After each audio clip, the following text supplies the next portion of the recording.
Hello, welcome to day one of the UK lockdown. This is Peter Repeater, episode 9. We are live. I'll give you the daily update of the latest news, and we'll hopefully talk for a while. And I'll be here if you have any questions for the live chat. I'll be here to answer them, and I'll just talk my way through the matters of interest and what I'm thinking at the moment. I hope it will be okay. So, I hope my podcast will be okay. Also, I hope that the world will be okay. So, Boris Johnson at 8:30 last night addressed the nation with the new guidelines, new restrictions. And basically, the main message was to stay inside and to only go out when you really need to. So that is a big shutdown on what was before the self-isolation for those vulnerable and for those showing symptoms. Now it is a lockdown for everyone, and people must stick to the guidelines and stick to the rules. And I'll just go through what those guidelines are, but I expect that you already have an idea what those guidelines are, so I'll just keep you updated. So so let's just read this news article here, and I'll tell you what's up, what's going on. So a series of strict new measures to fight the coronavirus outbreak have been announced by Prime Minister Boris Johnson. In a televised address, he said a moment of national emergency meant staying at home was necessary to protect the NHS and save lives. So this is me reading the news article here to keep you informed, but I expect that you already know all this, but I've got to talk about something. So when are people allowed to leave their homes? Mr. Johnson said people would only be allowed to leave homes for specific reasons. So shopping for basic necessities, medical reasons to provide care or help for a vulnerable person, travelling to and from work, but only if it is absolutely necessary. And the point is, it is not really clear what is meant by absolutely necessary, because does that suggest that your job has to be part of the key workers like teachers, emergency services, healthcare, and all of those important jobs that we need to keep people safe and looked after? Is it only them who can go to work, or can anyone go to work? Because you might argue that you need to go to work to be able to finance your life. So it is not clear exactly what is absolutely necessary in terms of going to work. But I anticipate, and this has probably already happened, is a lot of offices are making sure people work from home and that people are kept safe in that way. So what other new measures are there? Shops selling non-essential goods, including clothes and electronics, will be closed immediately. So libraries, playgrounds, outdoor gyms and places of worship will all close. Gatherings of more than 2 people, excluding people who live together, will be banned. So if you live together as a family and you're isolating just with like the 4 of you, you are allowed to go out. But how people can tell what is a household and what isn't a household, you can really make an argument that we live together if you go out with 3 people. But I don't feel comfortable going out with more than 2 people just in case I get in trouble. So this is the kind of world we're living in, that we're not allowed to go out our own house, which is quite a substantial change in how we're viewing the situation and the severity of the world crisis at the moment. Because a couple of weeks ago it was about, oh, we'll just keep the schools open and we'll more or less be okay, and we'll contain this. And now it's really at crisis point, and it's not clear.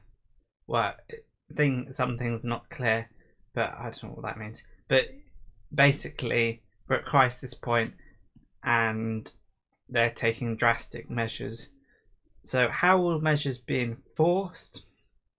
I think by police. The police will be given the powers to make sure people follow the measures by dispersing groups and issuing fines. So you could be given a fine just for getting out of your house. It's crazy. What about non-food shops and laundrettes?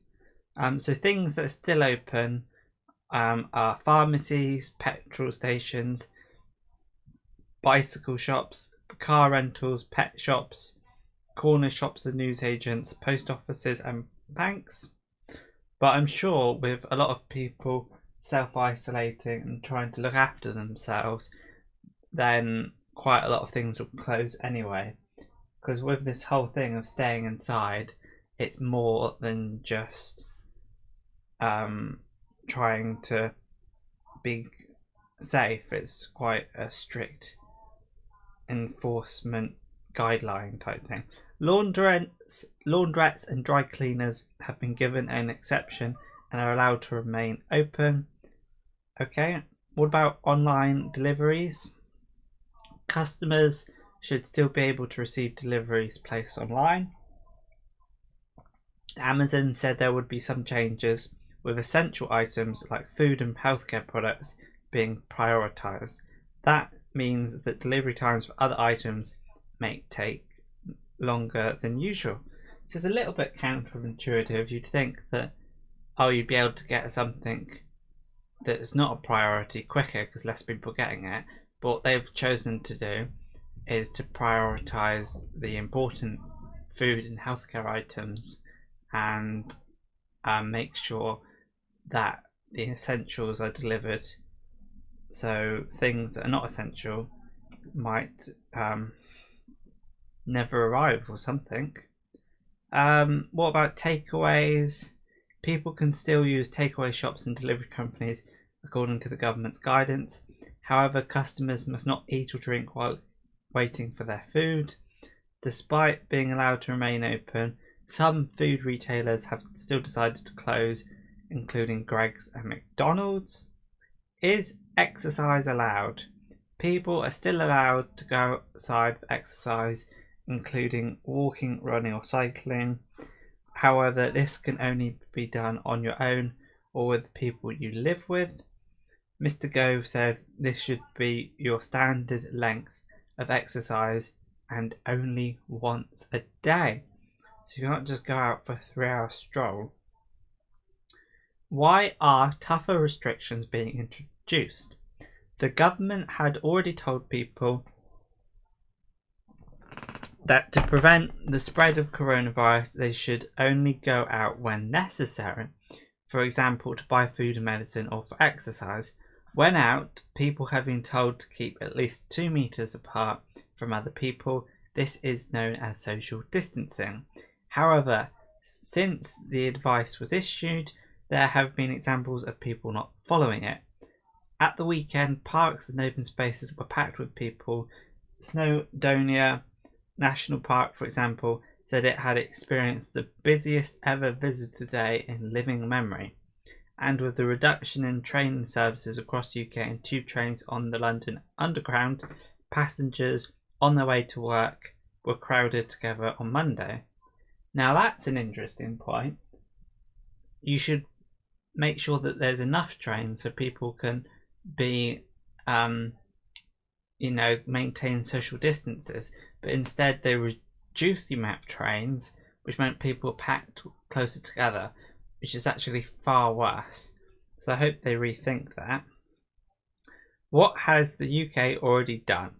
People had already been urged to work from home where possible and not to visit pubs, restaurants, cafes, theatres and other venues. Last Friday, Prime Minister Boris Johnson announced that these places should all close, although takeaways could still offer a service. But I imagine that they're so busy that to get any chance of something arriving is a bit too much. Wow. Breaking news. I'll come back to what I'm reading, but breaking news on the BBC. Olympics moved to 2021 over coronavirus outbreak. Wow. That is crazy. The Olympics, due to begin in July, are moved to next year. And as far as I'm concerned, that is quite a big thing to happen, because they were quite sure that they were going to keep the Olympics regardless. But it says the Olympics being postponed is not really a surprise, but because we have been expecting an announcement, the Japanese Prime Minister Shinzo Abe has really been feeling the pressure in the last 24 hours. So it looks like a Tokyo 2021 Olympic Games rather than a Tokyo 2020 Olympic Games. Wow. US, and this is other news, US could become next global epicenter, World Health Organization warns. So instead of Europe. So I'll just give you a little update. As of this morning, what the figures are for the coronavirus numbers in Europe. So UK have had 6,600 cases, Germany 29,000, France 19,800, Spain 35,100, Italy 63,900. So in a way, UK are behind the other major countries. I don't know if that's testament to any particular reason for the UK doing well. I just think it's just happenstance. It just happens randomly, to be honest. So yeah, maybe there's more people travelling to Italy, Germany, France and Spain, and that's why they're ahead. But it's not to say that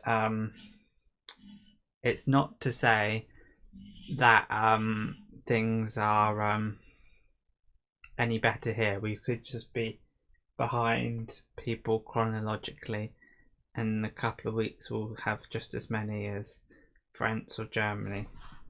But lots of people seem to be getting the virus, and there's lots of pictures around the world of empty cities, empty places. Now this is interesting. Self-employed help must be fair and affordable. So far, the UK government has said it will pay the wages of employees unable to work due to the pandemic, but that does not include the self-employed. The genuine, practical and principal reasons to roll out a similar scheme for freelancers. Of course, there have been people whose incomes have been impacted by what is happening. Now, the craziest thing is the government has agreed to pay 80% of people's wages, and they get their money from taxes, and the taxes come from the wages of the people working.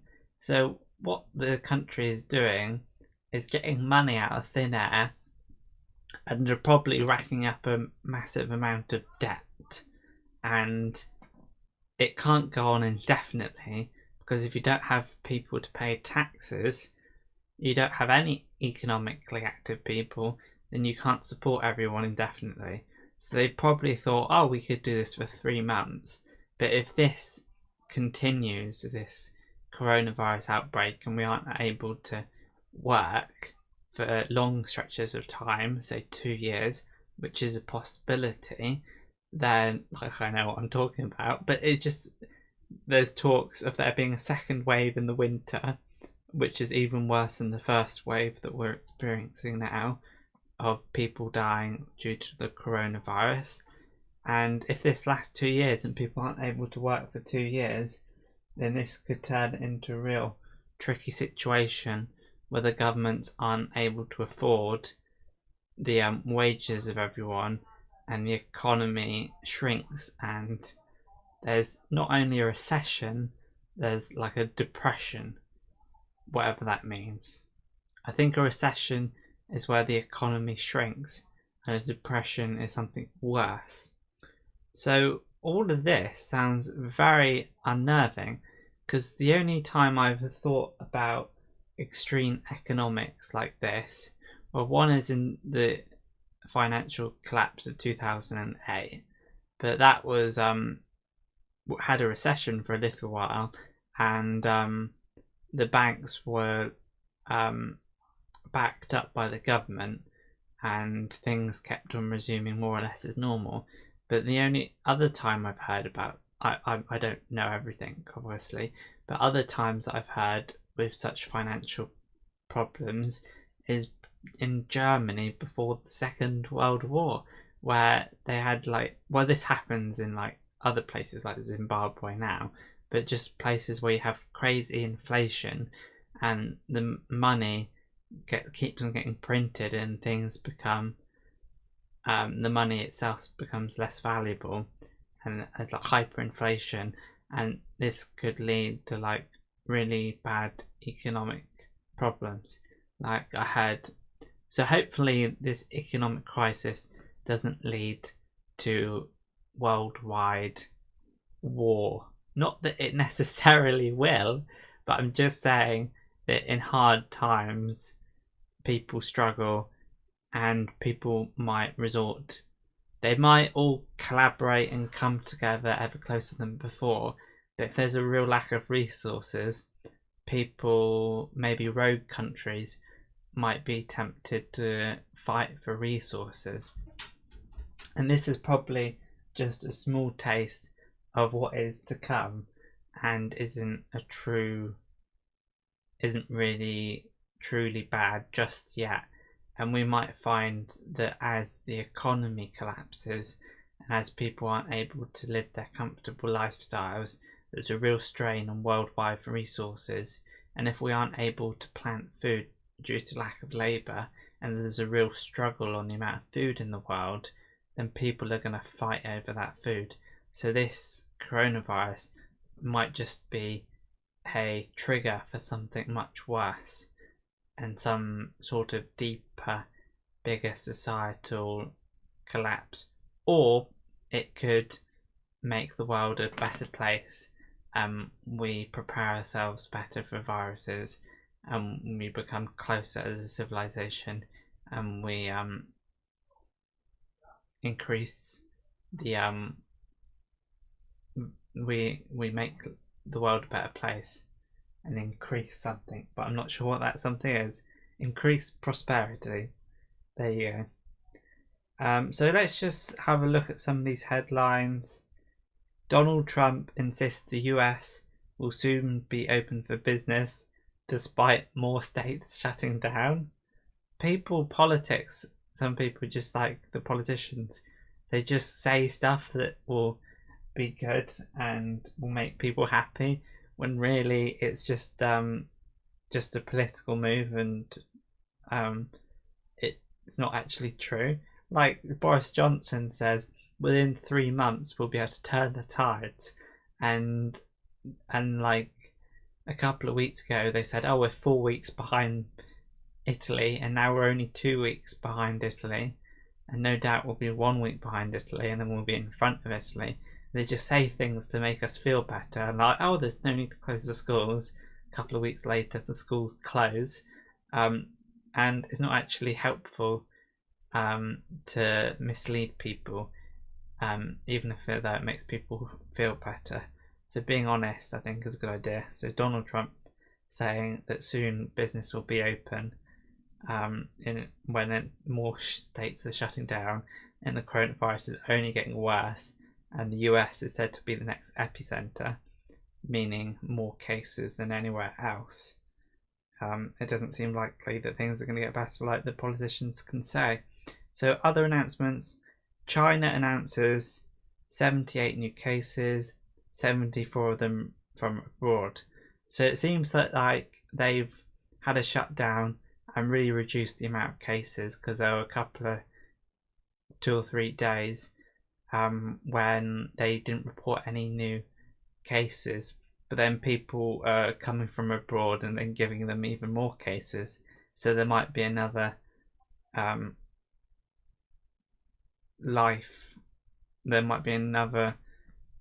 happening of the virus, another pandemic, and more activity when it's been reduced. So that's the whole problem with this shutdown idea, is that things can get shut down and you can reduce the amount of cases, but there's a small amount of people still infected.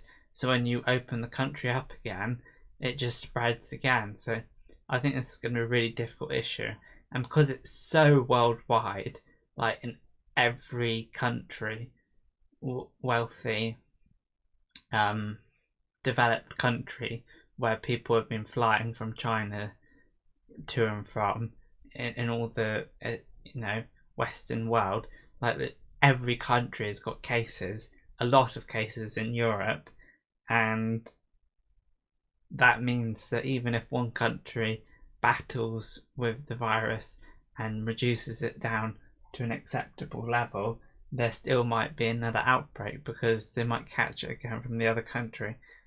So I think most likely, I think a lot of people are going to get this virus, because I think the transmissibility and the lack of protection we're going to have from one another, particularly if the country opens up again and people get tired of being at home. I just think that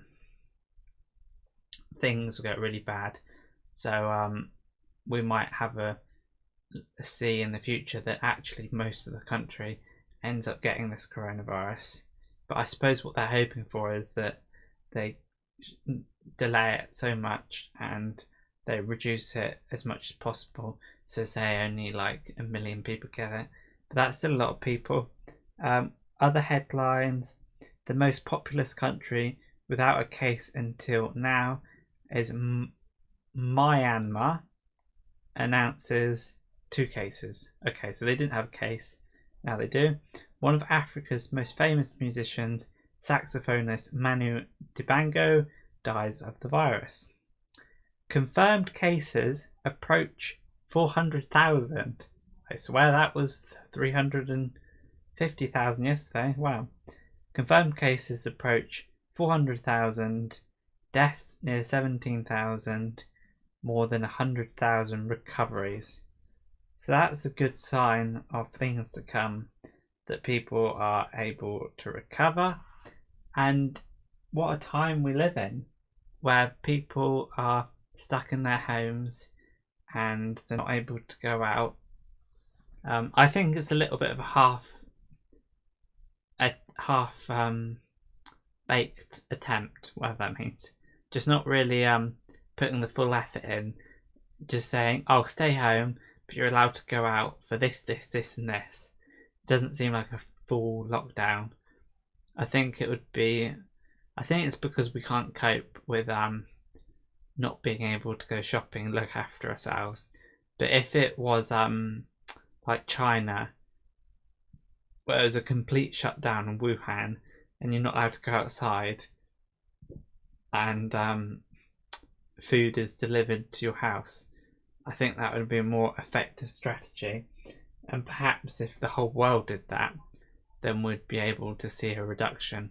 But instead, we go to the supermarkets without our face masks and stand 1 meter apart when it's meant to be 2 meters or something like that. And I think it will continue to spread, but hopefully the idea is that it spreads less often.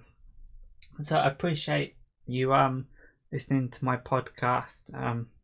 I try and upload a video, get on here when I can. I only started couple of weeks ago, and I'm hoping to do a bit more. I've got a free time since we're staying inside so much, and hopefully other people will have a bit of free time so they're able to listen in and watch. On a personal note, apart from all this coronavirus issues, I sneeze sometimes, and that gets me a little bit worried, but it's not one of the symptoms, so I think sneezing is okay. And also, to save on money, I have cancelled my YouTube Premium, which means I have to watch adverts for YouTube videos that are monetized, and I really miss it. But I need to save my money, so I can't pay the £12 a month for that anymore, which is a real shame. Because the main thing I used my YouTube Premium was for listening to podcasts in the background and being able to listen to a podcast when you've got the screen turned off. That was really useful. But I can't when I've got other things to think about. I can't really afford to keep up that expense, which is a bit of a shame, but I'll get used to it. And I just watched PewDiePie's video, and I just saw that he had like 10 adverts in his 1 hour like gameplay, and it's crazy. So let's see if there's anything. How is the UK court system going to cope? I don't know. Don't really care. I should. Golf courses shut. Let's see if there's any more coronavirus related issues, and if not, I can talk about something else. Would you believe it? Is that possible? Okay, new guidance. What should I do? How can I help slow the spread of the virus? Stay at home, no unnecessary journeys or social contact. Only leave home for essential shopping, medical needs, and one form of exercise per day. You can travel to and from work if absolutely necessary. Public gatherings of more than 2 people are banned, excluding people you live with. Don't visit other people's houses or socialise outside your home. Police can fine you if you don't follow the rules. If unwell, isolate yourself and your family. Keep in touch with one another. Online is the idea. How can I try to stay well? Wash your hands for about 20 seconds with soap and hot water, or use sanitizer gel. Use a tissue for coughs and sneezes. I don't do that. If you don't have a tissue, use your sleeve. I just go like put my nose underneath my shirt and sneeze sometimes if there's people around me. Avoid touching your eyes, nose and mouth with unwashed hands. Aren't hands always unwashed? Like, when do they become washed hands? I don't know. When you wash your hands, are they suddenly washed, and how long do they stay washed? Because there's such things as unwashed hands. You know, where's the turning point from becoming washed to unwashed hands? I have no idea. But avoid touching your eyes, nose and mouth with unwashed hands. Okay, what are symptoms and what should I do if I feel unwell? So symptoms are fever and tiredness, continuous cough, breathing difficulties. If you live with someone who has a new continuous cough or high temperature, stay at home for 14 days in case symptoms develop. Stay at least 3 steps away from other people in your home if possible. Oh, right, we haven't been doing that. If your symptoms get worse or are no better after 7 days, seek medical advice. Use the online 111 coronavirus service.